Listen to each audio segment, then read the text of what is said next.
नमस्कार, मेरा नाम देवेंद्र सिंह राजपूत। आप देख रहे हैं हमारे चैनल राजा कुशवाहा एंटरप्राइजेस। पहले आप इसको पूरा देखें, फिर लाइक करें, शेयर करें, सब्सक्राइब करें। नमस्कार, आज हम बात करें पोलैंड की। आज हम पोलैंड के इतिहास की जानकारी लेंगे।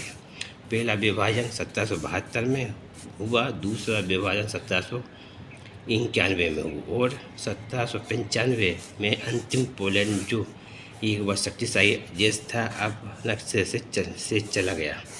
1830 और 1863 में पोलैंड लोगों ने पोलैंड के रूसी हिस्से में रूसी जारशाही के खिलाफ दो विद्रोह शुरू किए।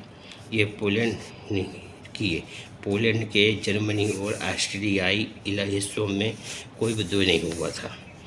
2018 में पोलैंड पुनः स्वतंत्रता प्राप्त करने की 100वीं वर्षगांठ मनाई।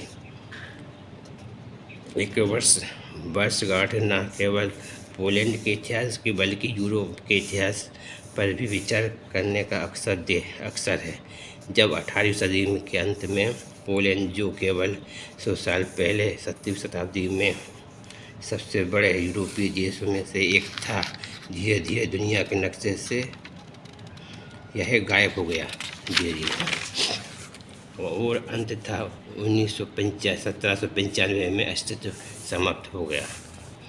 शायद कोई नहीं, अक्सर खासकर पोलैंड ने यह अनुमान नहीं लगाया था कि देश का अस्तित्व 123 वर्ष तक समाप्त हो जाएगा।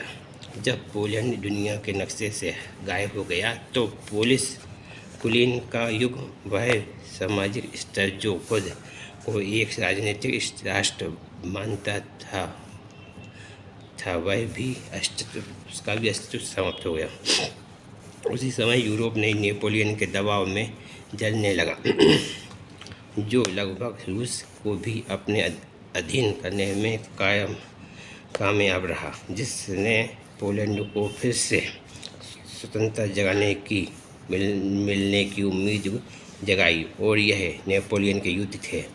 हालांकि नेपोलियन को अंततः एक बड़ी हार का सामना करना पड़ा, जो पोलैंड के लिए भी दर्दनाक हार थी, जो स्वतंत्रता की यह की शुरुआत बन गई। यह सड़क बहुत लंबी साबित हुई, क्योंकि इसे 1918 तक पूरा नहीं होना था, लेकिन इस मार्ग को पाठकों, विशेषकर पोलैंड के बाहर से आने वाले लोगों के सामने प्रस्तुत करने के लिए यह प्रश्न पूछना चाहिए कि क्या वास्तव में एटलस के अलावा पोलैंड 19वीं शताब्दी में अस्तित्व में नहीं था।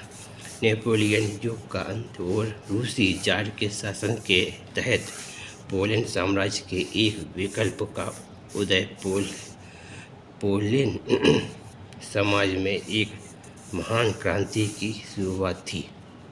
वो 19वीं सदी महान राजनीतिक, अर्थव्यवस्था, बल्कि साहित्य और कलात्मक प्रकृतियाँ किसी भी तरह से